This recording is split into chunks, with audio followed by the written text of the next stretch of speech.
I'm very excited about today because, yeah, like I said, I mean, I reached out to you, Sean, and it's great to have you here. I know you've got a lot of insights, a lot of charisma. You'd make for a really good interview subject. So you were high on my list. But for anyone who might not know yet, you are the managing broker and president of Obsidian Property Management, right? So Correct. Yeah. today, yeah, so welcome, Sean. But today, really, what I would like to do is just kind of talk about, your journey into strata management. I've done a little bit of research just on your background, anything that I could find, right? But obviously, not going to be as valuable as hearing it directly from you. But just also not only your journey in strata management, but also what you're kind of seeing in the industry today and really some practical advice, I think, for councils and just owners managing complex buildings. I think you'd have a lot of insight to be able to share, and that's kind of the goal for today. So yeah, welcome, Sean. Cool. Thank you. So I want to start off just by, start broad here. Give me the story. How did you first get into the world of strata Oh, management? I back in 2005, my fiance at the time and I decided it was time to buy a house. And Yeah, of course, like most people in the Lower Mainland, the only thing we could afford at the time was a stratified unit. yeah. So we bought into a strata. Within a couple months of us moving in was the first ever annual general meeting I'd ever attended. And at the time, I knew nothing about strata, absolutely nothing about strata. Um, and just the way things were being sort of run and put forward to the ownership set up a lot of red flags for me. Mm, Um, they had decided that they were going to move from being a managed strata corporation to a self-managed strata corporation. mm. This was a bit of a red flag to me as it was a very large complex approaching 300 units, Wow. Yeah. which it was not feasible, in my opinion, to do that as a self-managed strata. They did try for a decade, and they had their successes and their failures, like everybody else does. But ultimately, at the end of the day, it was just too much for them to handle. But Mhm. that's getting a little too forward. Yeah. But Yeah. what happened was, is because red flags went up, I got onto council, like any person would do. Started learning about strata corporations and how they operate and what needs to happen. I started going to CHOA seminars and trying to learn what my duties were and what and how I can perform those duties as a council member, Yeah. and dug in there. I also almost simultaneously got a job at the Financial Institutions Commission of British Columbia as a That's complaint right. inquiry officer. So Yeah. Yeah. um, I started working with the provincial government, and they, at the time, had the real estate legislation under their purview, as well as insurance, credit unions, pensions, and trusts. And so I got training on most of those things at a Hmm. very basic and sort of general level, to be able to do my job as a complaint inquiry officer at the time. Um, and I really fell in love with the real estate legislation while I was working there, as Hmm. well as being on the council and doing what I was doing with my home strata. And so that's where it all sort of the bug hit, and I became rather obsessed with strata corporations Yeah. and Yeah. operation. When I left FICOM, I became a licensee. I then found a brokerage to work for, and I worked there for several years, managing multiple buildings, Hmm. getting more and more experience at doing that. And I just, to sort of segue a little bit into your questions, I Yeah. saw a flaw in sort of how the strata management industry was operating. It is very reliant on people willing to basically give up their lives to do the job. It is a lot of hours, it's a lot of time, it's a lot of responsibility for not a lot of credit for what you're doing from the clients that you're helping. Uh, Yeah. we were in, and things start at 8 o'clock in the morning, and meetings don't start till 6, 7 o'clock at night and run sometimes till 11. So your days are long, and the pay wasn't there. The amount of money that we're making to do that wasn't there, and it Hmm. just it triggered me to want to try and do something different, which is why I opened Obsidian. So this is where sort of Obsidian came from, is trying to evolve the model that has been used since probably the 70s Hmm. to do something a little bit different and try and give better service as well as to take care of the strata managers, right? Right. So a bit of a disruptor. That was kind of your intention. Yeah. I don't like being Somewhat. called a disruptor, but yes, Nobody does. I want to evolve things. I do want to see things evolve, right? So, Right. and I'm known as that voice within our circles. I believe within the strata management world, and so you know, my peers are well aware of Sean's sort of agenda at wanting to move things forward in a different direction than they currently are. But Yeah. moving the ship that's been operating the same way since the 70s is a little difficult Oh, sometimes. it Right? takes forever to turn And it that one takes time. around for sure. Um, you Yeah. know, and then the public has to understand that there's been a shift in how things are done, and that is also a bit of a struggle, right? Yeah. So, um, anyways, long story short is I got into Strata because I saw there's a need. I do like helping people. I do feel that Strata managers help people. Hmm. Protecting their assets. We're here making sure that their homes are operating correctly and secure when they get there. And Hmm. to me, that's very important, right? And sometimes, like a parent, we help people even though they don't understand that we're helping them. Uh, Yeah. Yeah. and Wow. for their Yeah, that's a good point. best Yeah. interest when you know we're telling them they can't do certain things that they want to do and it's for their own good but they may not realize it at the time that they're asking, right? So Yeah.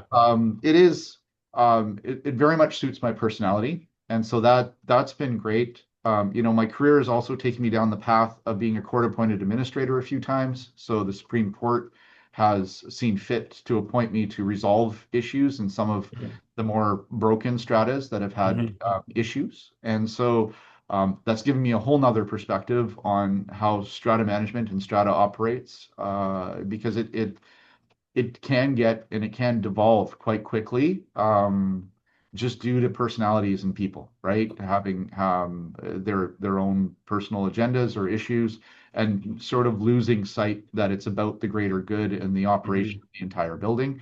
Hmm. Um, and not just them, right? So it's been interesting so far, and I've still every day I learn something new, which is what I love about this career. So, anyways, Yeah. yeah, Yeah. No, that's really good context. Um, It's an interesting background too, because I find in this industry a lot of the individuals that I interact with and I talk to them, it feels like they almost kind of fall into this industry. Like they don't really set out with the intention or plan that they're ever going to be in, strata management, whatever that might look like, or property management, whether that's residential, commercial. But it yeah. sounds like this was very intentional. Like, you came into this very intentionally. You saw a gap in the market, you capitalized on it. So did you know kind of, or was there kind of a point you thought, okay, this is going to kind of become my career? Well, absolutely. So when I made the decision to leave FICOM, that was when I made that decision that this was going to become my career. Because I Yeah. had been looking at it while I was working there, and considering it while I was working there, because as I said, I had fallen in love with the real estate legislation, Yeah. which is a weird thing to fall in love with, but it is what happened. Um, and it's you know that's when the sort of the gears started turning on how do I get into this and do this professionally and how do I move Yeah. forward my career in this profession. But as you say, like people don't think about this as a career. I guarantee you there aren't many high school career teachers who are advising students that maybe you'd make a great property manager or a great Yeah. site manager, you know, or get into real estate. They tend to focus on more of the academics and or the trades, and we kind of Hmm. fall in a weird space in between, right? Yeah, But very yeah, no, true. Yeah. it was, you know, I did sort of just jump in once I discovered it, and then it took me from there, right? And dragged a few people along with me, like my wife, who's my business partner now. Which I do want to get into because I am interested about that. But before, because you've mentioned FICOM a couple times. So, Yeah. earlier in your career, you were at FICOM. So Yeah, that gave you exposure, I'm sure, to the regulatory side of strata governments, which you've said that you basically fell in love with, which I find yeah, fascinating. yeah. So, how did seeing the industry from that sort of regulatory perspective shape the way that you advise strata councils today? It's more the calls that were coming in, right? So it was generally what would come into FICOM back in the day was a lot of phone calls from the public not understanding how Strata operated and then needing guidance on either finding resources or pointing them in sort of the right direction, right? Whether that was to legal Right. counsel, whether it was to, their Strata manager or whatever the case is. Very rarely, while I was working there, and I worked there for almost 3 years, um, did we get complaints about licensees, right? Hmm. Because at the time, that branch was being handled by RECBC, RecBC. Right.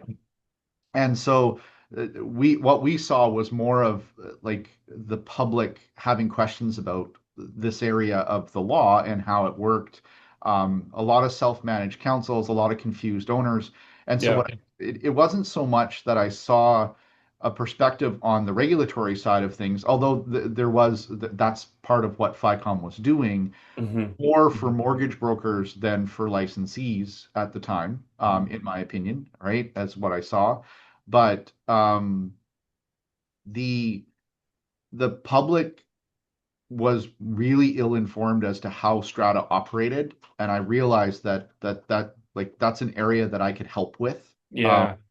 and it kind of happened, Yeah, right? because it's there to serve the public, right? Like that should be something that I don't want to say, well, it should be readily accessible, that's for sure, but it should be something that is shared and understood because that is a huge, huge aspect of like if you own this asset, like that is crucial information you need to know.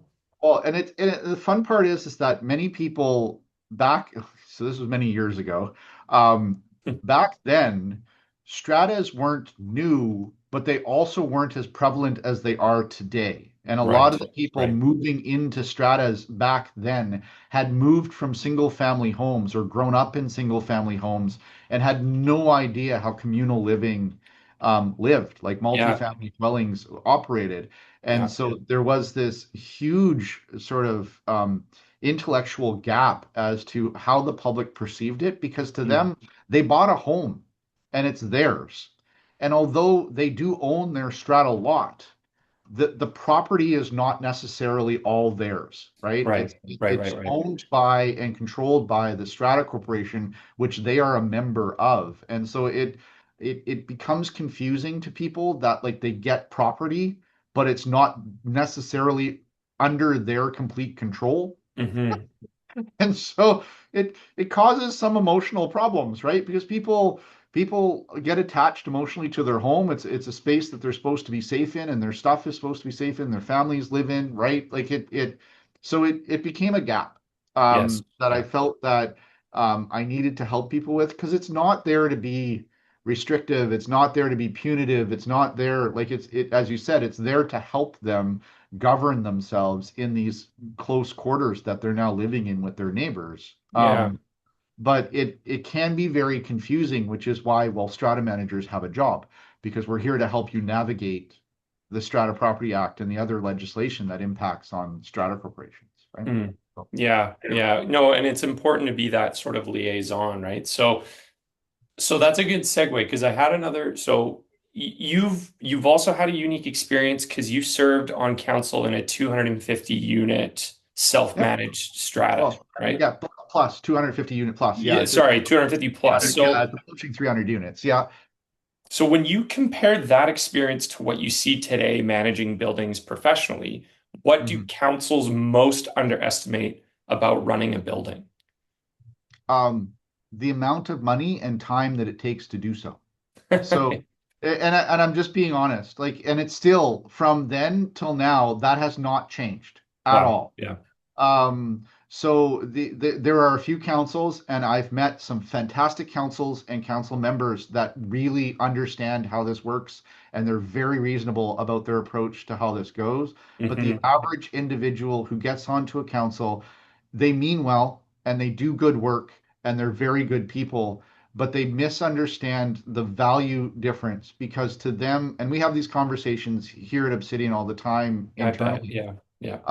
that like you see a quote for a roofing project, and the quote is going to be $1 million+ to redo their roof, and they lose their minds because the understanding of $1 million to them is it's an unimaginable amount of money. Like if they Right. had $1 million in their bank account, they probably wouldn't be living in this unit that they're living in, right? Right. Right. Right. And so they see these quotes that come across, even for simple jobs that are in the tens of thousands, because they require the trade, they require materials, they require days of prep and work and mobilization from the trades. Um, it's very hard for them to wrap their head around the values. It's almost like I need to cover like the first three digits of every quote Yeah. to show Wow. them Yeah. that it's maybe $175 instead of $175,000. Right. Yeah. Um, to put it into perspective for them, they have trouble sort of focusing on that. And then again, it's that, that struggle. No, well, I'm going to try and say this as politically correct as I possibly can. Um, but there's a natural conflict that occurs between an owner who's on council and their duty as a council member, in the sense that they have to sort of like separate themselves as individuals and understand Mm. that they're operating for the greater good of the entire community, and that it's Hmm. not about what they need or what they want or what they can afford. It's about what the community and the building needs to operate. Yeah. And that is very difficult for a lot of people to completely separate themselves, to make those decisions that need to be made, because the decisions that are right for the Strata Corporation may not necessarily like help them or be good for them. It may Hmm. actually put them in financial strain Hmm. personally to make that decision to do the repairs and maintenance that need to be done, or to increase the budget, and increase the strata fees to be where it needs to be. So it does become like this sort of natural conflict between, the individual who's sitting on council and their duty to the Strata Corporation and the council itself. Um, and many people struggle with that, right? To be able to have those conversations and understand that their personal needs are not the needs that need to be served. It's Right. it's the needs of the community. And so Yeah. that hasn't changed, and I don't know if that'll ever change, to tell you the Yeah. truth, right? So part of our job as strata managers is to lead them past that, right? To identify that conflict and negotiate with them to and ration with them to show them what the path should be, and hopefully they follow, right? And we're right. That's the other thing, but we try to get them past that. We try to put things into perspective. We try to bring our experience, and so that's what we're there for. But the struggle is still always going to be money and time, because the other Hmm. side of it is these volunteers, and they are volunteers. And by the way, I think every one of them should be getting paid for the time that they put into the councils, Oh, that's an personally. interesting one. Yeah. Um, but the council members work full-time jobs most of the time, or they're retired and they should be enjoying their retirement, and they're spending um, upwards of 10 to 12 hours a week doing council stuff. Yeah. Some Yeah. of them, it's become almost full-time employment for them at the building, right? Because they've Yeah. taken on doing almost a caretaker style job for no money. Uh, Yeah. It's and such so a it, balancing act because you obviously want to be involved and you want to be able to give back and you want almost those decisions to be a part of them, to have at least like that seat at the table.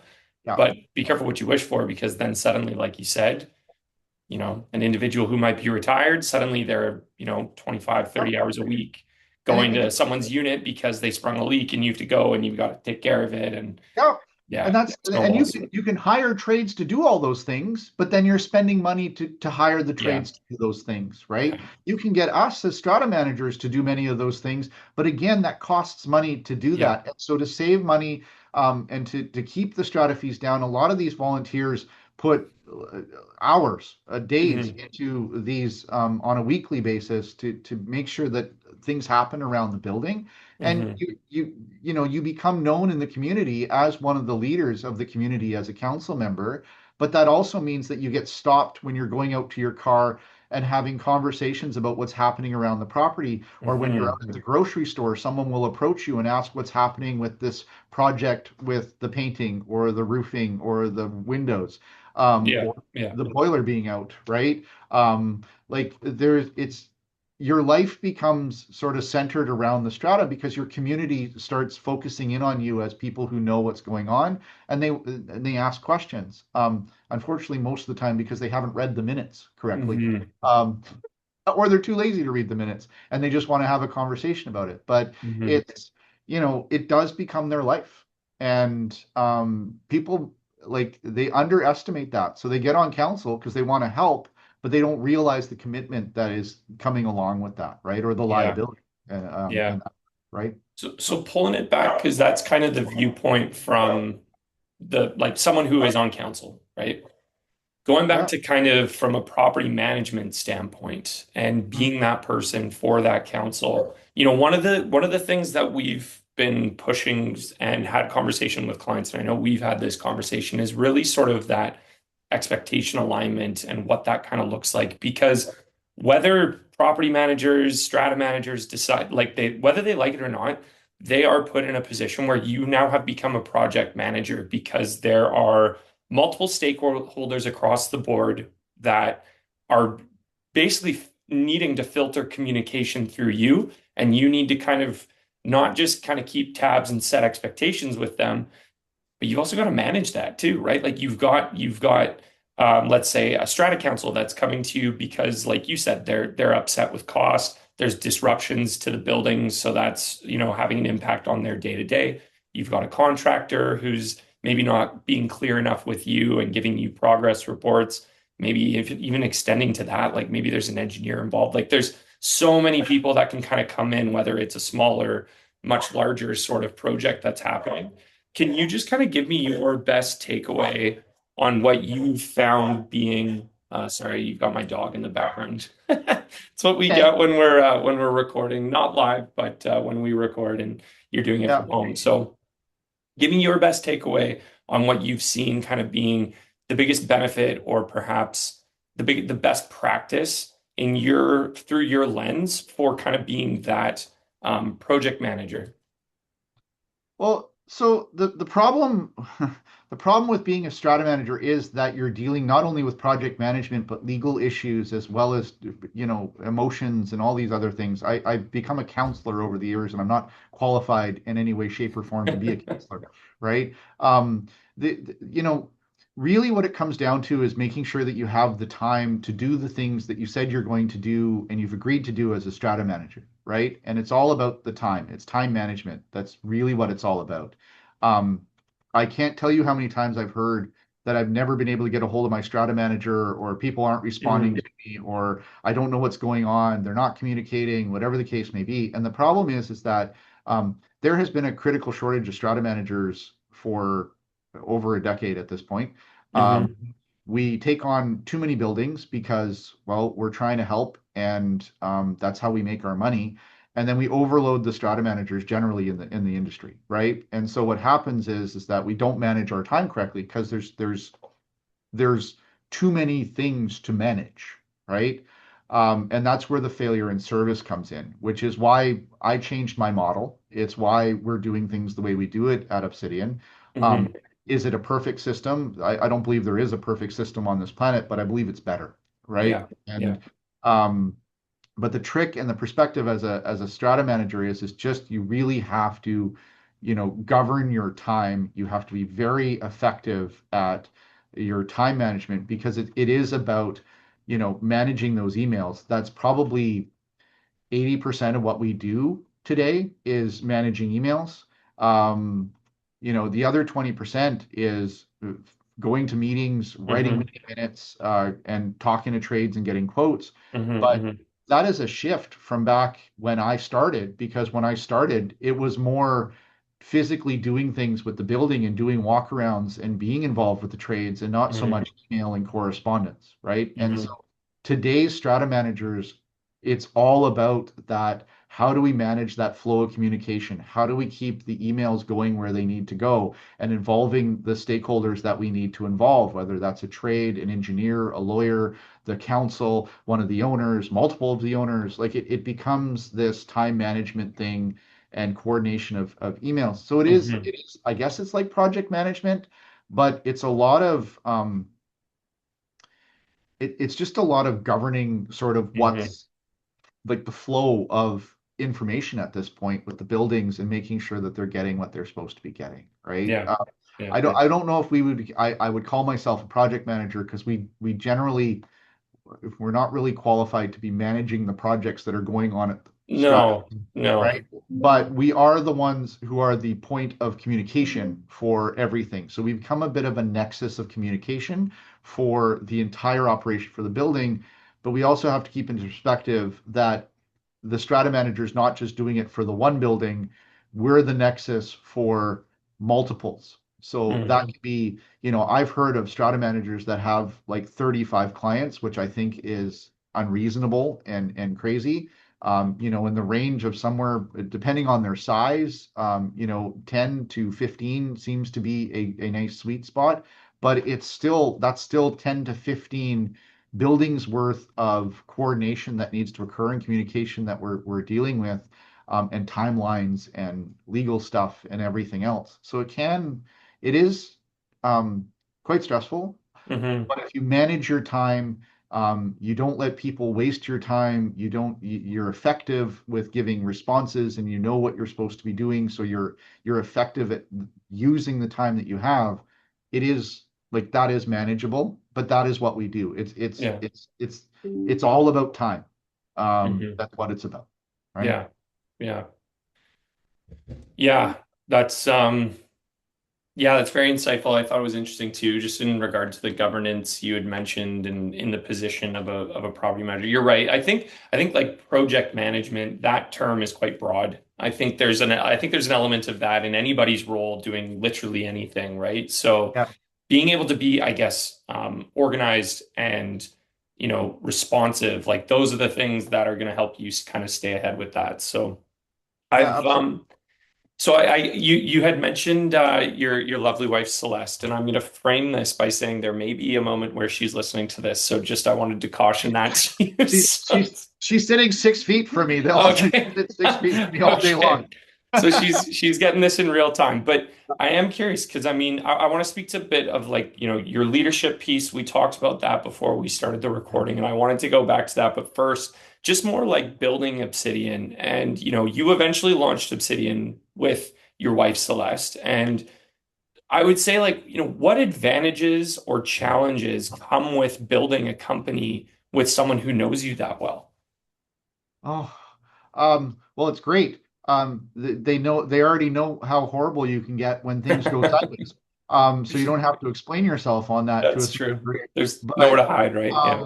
um, we've always had a very interesting relationship where our strengths and weaknesses are we complement each other, right? So where I'm very strong with doing public facing things, Sal's a little more reserved and likes to be in the background, just getting the work done. Mm, Um, where I struggle with sometimes the minute detail when there's a lot of it. She's very good at that, right? And so mhm, we've always had that relationship where we complement each other, and so it was on that level. It's been easy to work together. Has there been mhm, challenges? Absolutely. Starting a business is not something for the weak of heart because the first few years are scary as crap financially. mm. And just being honest about that, we started Obsidian on a $15,000 loan. Wow. That was it. Um, and so I spent a year without any clients. We operated the office and everything else on that 15 grand. It was scary. Bet. We Yeah. got into a lot of financial trouble a couple times, and then we've pulled ourselves out, and now we're doing great, and everybody's moving forward, and it's been almost 13 years. So But working with Celeste has been fantastic. But it's because we complement each other, right? Yeah. And it's those strengths and weaknesses balancing each other that um, have allowed us to get to where we're at. But yeah, it can be challenging a little bit. We're together, all the time. We're at home together, we're at work together, and we travel and do vacations together. So there's Mm-hmm. not a lot of time apart from each other. So thankfully, we like each other a No lot. kidding. Um, but you can when things, I'm not perfect, and no Hmm. one is. When things go sideways, there is no escape, right? So you have to be very good at communicating and working through the issues and Mm. sorting these things out, and you just do, right? Wow. Yeah. So spouse, business partner, friend, Oh yeah, there's everything, multiple literally everything. relationships all intertwined, right into Yeah. one. So yeah. Wow. So, and then just going back to the leadership piece, because you said something when we first jumped on this call, and you were talking about more recently you've been pretty dedicated to fitness, and through that Mhm. you've kind of seen that lead by example sort of leadership and the impacts it's kind of having, Absolutely. around you. So, in your position as a leader, what are some of the principles that you kind of carry in your day to day that help you try and be the best leader that you can? Obviously, some days are going to be better than others, but yeah, I'm just more curious about that. So there's a few things I've learned over time. One is patience and understanding of people. Just being willing to let them make a mistake and helping them through it versus getting angry. It Hmm. doesn't help anything screaming at people. Um, I find that when you approach it calmly and they understand that, yeah, the mistake was made and they shouldn't have made the mistake, but they have an opportunity to fix it. Hmm. Things improve versus, just people being angry at each other and misery.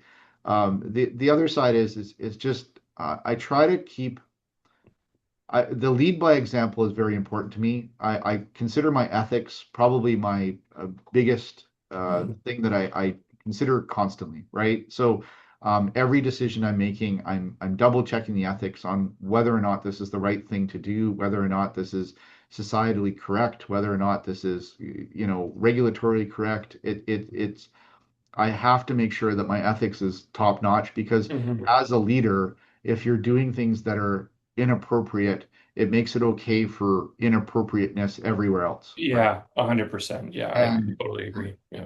but it's the kindness, right? Like, a lot of my staff are neurodivergent. Myself, I'm neurodivergent to a certain degree. I'm undiagnosed, but we're pretty sure I'm autistic Mhm. on the spectrum at some level, right? My behaviors can be rather restrictive. But the fact is that you just need to be understanding that everybody has their strengths and weaknesses, and then play Hmm. into those as an organization. No one's going to do everything perfect as much Yeah. as they want to. They're going to fall down at some point, and it's how we respond to them falling down that makes the difference between moving forward together and Hmm. and things just devolving into a bigger mess, right? And Hmm. I have found that, talking with people through the issues, being open to their side of the story, and understanding the other thing I try to do is understand that work and life are not two separate things. So the whole work-life balance to me thing is important, but I don't like seeing them as two separate things. If there's something going on at home with one of my employees, it's going to distract them from doing what they need to do here. And so Hmm. I do spend a great deal of time, my own time, working them through those things and trying to help them get past whatever's going on outside of work, so they can focus their attentions a little more here. Right? Hmm. So it's something I've had to learn, and as I said, I've become more of a counselor than a manager at this point. Hmm. And I've never taken any courses on counseling, but it seems to be what I've had to do to move the organization forward because there's a lot going on Yeah. in the world right Yeah. now. It impacts people um, in negative ways that we have to find Hmm. solutions for, right? So Yeah. Well, That's hey, you may never had traditional courses on it, but it sounds like you've certainly had a lot of practice at it, which is arguably just as important. So right. I well, what I'm hearing is empathy. You lead with empathy, which, like you said, I mean, it's not just from like an inward perspective and internal for the team, you and the team at Obsidian, but also, the individuals you're dealing with on a day-to-day basis. It's there's a lot going on, like you said. So leading with that empathetic sort of mind frame is what people typically will be attracted to. And I find that when you have that and you've set that foundation down, they're a lot more open to come to you with issues and kind of find that comfort, right? And Absolutely. so that's a segue. I'm taking a look at the time. I feel like we could chat for another couple hours here, but I don't want to keep you. I know you're a busy guy. So there is just kind of one more question, and it is a decent segue from what we were just talking about because I mean, so our audience, they deal with a lot of building renewal, of course, whether that's sort of smaller maintenance or larger capital projects. Mhm. What, in from your vision and from your view, when a major renewal project comes up, what's the most common governance mistake councils make before the work even begins? Um, I think the largest mistake a council makes, generally, like most councils make, is not trusting the professionals and not getting professionals involved before they even start.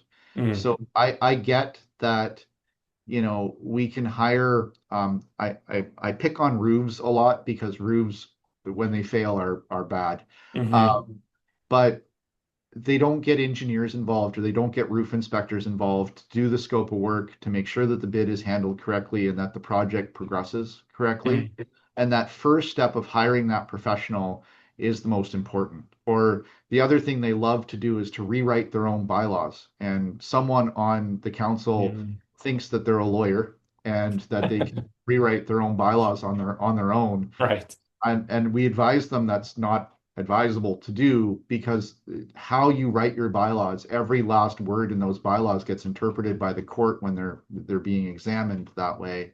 And you can find yourself in a lot of hot water or finding yourself on the wrong side of things. Mm, Um, because you didn't word it correctly, right? Or you mhm. added in wording that you shouldn't have. And they don't like paying for lawyers. And I get lawyers are expensive, but they're there for a reason, Right. right? And Yeah. it's that not trusting the professionals.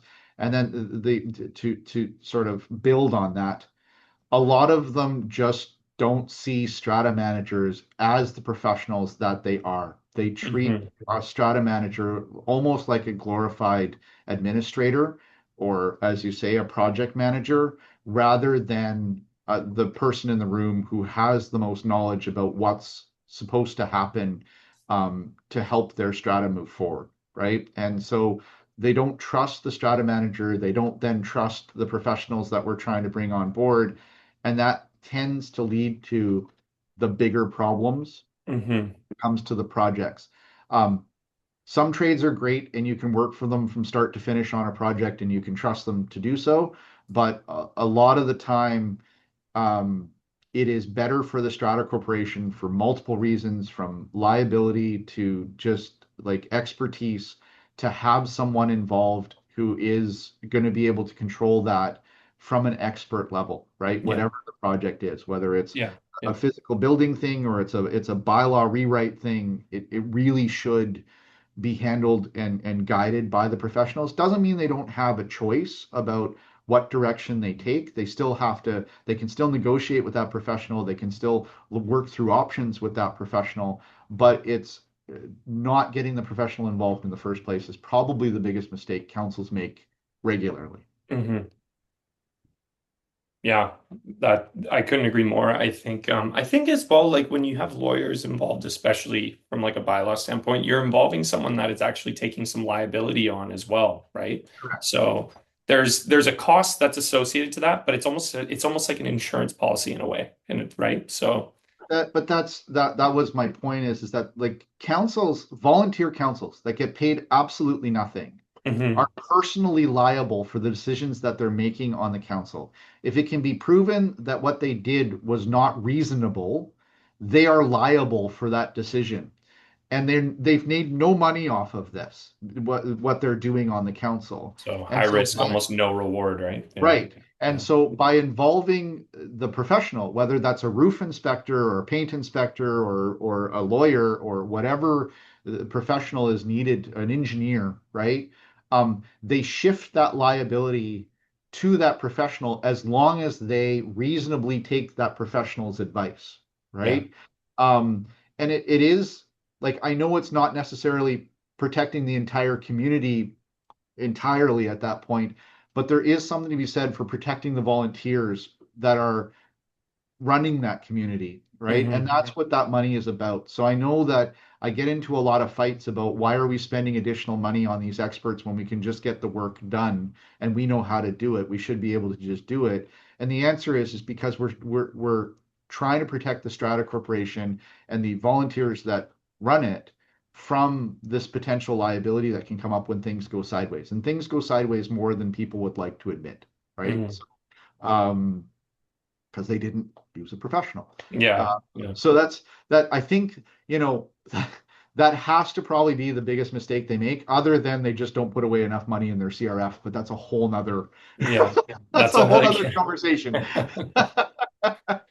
Well, hey, we'll have to circle back on that. Maybe we'll have you Yeah, back here again. So, one perfect. final question, just a quick sort of closing reflection. After 20 years in the space or 20 plus years for you in the space, what's Yeah. one thing you wish every Strata Council understood before making their next big building decision? Um, or their next big building decision. Yeah, a little bit more specific.